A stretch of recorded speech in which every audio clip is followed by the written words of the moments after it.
Have you ever felt like you were meant for more, but you're not sure what that more even is?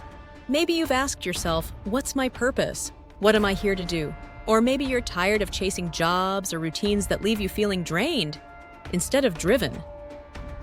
Today, we're going to unpack a powerful method to discover your passion and your purpose. One that's not just about doing what you love, but about building a life that feels aligned, fulfilling, and yes, even profitable.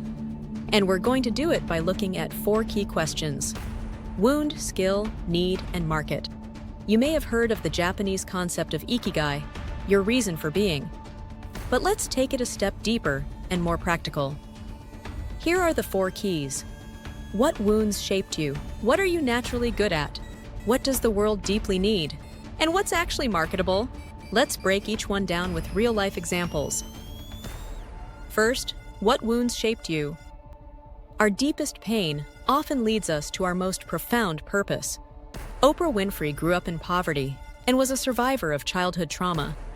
That emotional landscape gave her the ability to sit with others in their pain, ask deep questions, and create the most iconic talk show in history. John Assaraf was a teenager involved with gangs and petty crime.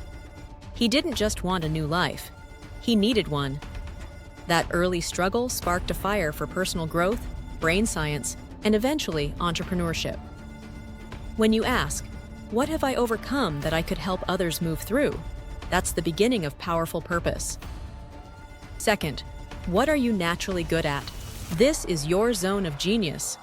Jeff Bezos was obsessed with systems, patterns, and scalability. Even in high school, he was building projects and dreaming of tech. Amazon wasn't just luck. It was his gift meeting the right moment. Gordon Ramsay grew up in a household marked by instability. His escape? Cooking. He was talented, driven, and later combined that with a leadership style that's become unmistakable. His kitchen became his stage. Passion becomes power when paired with skill. Third, what does the world deeply need?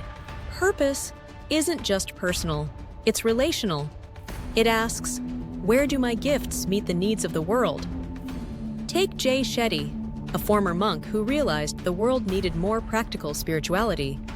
He turned deep teachings into bite-sized inspiration, and millions now listen. Or MrBeast, YouTube's most famous philanthropist. He realized people didn't just want entertainment, they wanted to feel part of something good. That awareness has raised millions for causes around the world. Look around. What breaks your heart or stirs you into action? That's a clue. Fourth, what's marketable? Let's be real. You can be passionate, skilled, and heart-centered, but if you can't package it in a way that people understand and are willing to pay for, it's a hobby, not a livelihood. This doesn't mean selling out. It means building smart. Take Brené Brown. Her research on shame and vulnerability wasn't marketable at first, but she told the story in a way that resonated. She showed up with authenticity, and the world leaned in. John Assaraf knew this too. He took brain science and business psychology, things that might seem dense or niche, and translated them into accessible, structured programs people could apply to real life. So how do you use this? Start with a journal and answer these 4 questions honestly. What pain have I lived through that changed me forever? What am I genuinely good at, even if I don't always give myself credit? What's missing in the world that I feel called to speak to? And how can I deliver it in a way that supports my life and others? When those 4 things overlap, your story, your strength, a need, and a structure, you've found the blueprint for your life's work. You don't need to copy someone else's path. Your passion was planted in you for a reason, and your past was never random. It was part of your training. Final takeaway. You already carry the seeds of your purpose. It's not about becoming someone new.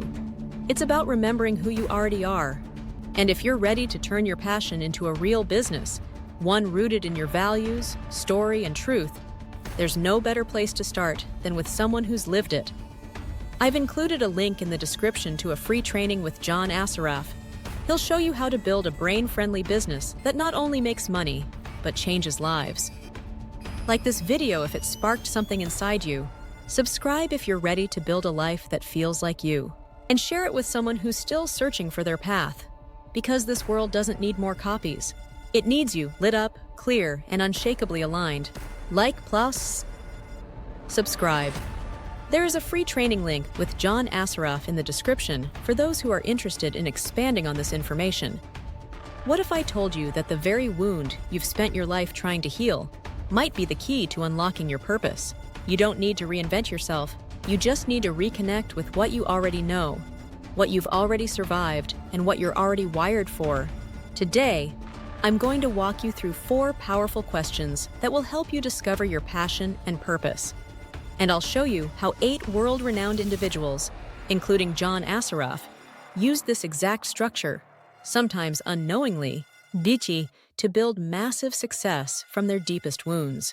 Stay until the end, because I'll also show you how you can take the next step in building your business or personal brand with the help of someone who's been in your shoes. Let's dive in. Step 1. What wound have you overcome? Every purpose begins in pain. The wound doesn't disqualify you, it initiates you. Let's look at a few examples. Oprah Winfrey was sexually abused and grew up in poverty. That experience of being silenced became her life's mission, to give voice to others and make them feel seen. John Assaraf grew up in a violent home with no real guidance. As a teen, he was on the edge of gang life, until a mentor turned him toward personal growth. His wound? Feeling unsafe and unsupported. His purpose?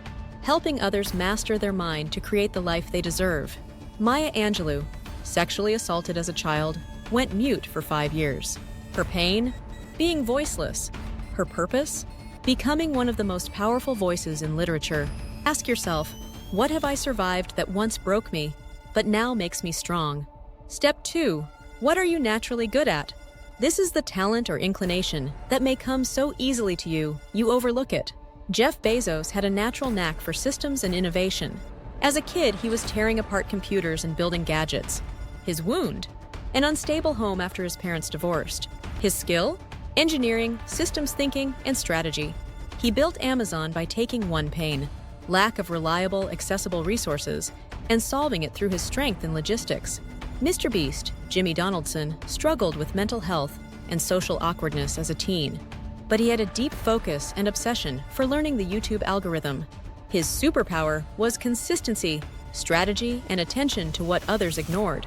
He made his pain part of his process. Gordon Ramsay grew up in a violently abusive household.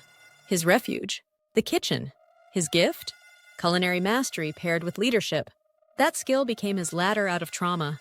Ask yourself, what do people say I'm good at, even when I don't see it? Step 3. What does the world need that you understand? You don't need to save the world. Just show up where someone needs the wisdom you already carry. Brené Brown. The world didn't know how to talk about shame, vulnerability, or emotional courage. Her research gave language to the silent struggles we all felt. Her wound? Feeling not enough. Her gift? Making vulnerability safe and useful. John Assaraf, again, is a perfect example. The world was full of dreamers who didn't understand how their brain worked. His brain science-based approach to manifestation gave structure to what felt like woo-woo material. He saw the gap and filled it. Bezos again. The world didn't need another bookstore. It needed convenience, speed, and global access. He met that need with unmatched scale. Ask yourself, what do I know that others struggle to understand? And could I help make it easier? Step 4. What's marketable? This is the part many people skip. But your purpose becomes a calling when it becomes sustainable. The wound creates connection. The skill creates credibility. The need creates relevance. But the market? That's what creates longevity. Oprah turned conversations into media. MrBeast turned generosity into viral monetization. Assaraf turned brain science into business coaching. Gordon Ramsay turned grit and discipline into a global restaurant and media empire. Marketability doesn't mean selling out. It means structuring your gifts in a way that others can receive them, benefit from them, and value them enough to invest in. Ask yourself, what is a way to package what I know, what I've survived, and what I'm good at into something someone would gladly pay for? Putting it all together, if you've ever felt lost in what your purpose might be, here's your framework. What's your wound? That's where empathy and connection live. What's your gift? That's your zone of genius. What's the world missing? That's your relevance. What's marketable? That's your sustainability. You are not meant to be everything. You are meant to be you with precision. Final thought. You don't need another 5-step funnel, another 20-hour course, or another journal full of forgotten dreams. You need clarity. And the most effective way to find it is to learn from people who've been where you are and built something real. If you're ready to take the next step, I recommend checking out John Assaraf's business coaching program, especially if you're passionate about turning your wisdom into wealth. You can find the link in the description below. It's an affiliate link, which helps support the work I do here, at no extra cost to you. And hey, if this video sparked something in you, like, subscribe, and drop a comment with what your 4 answers are. Until next time, keep leading from within.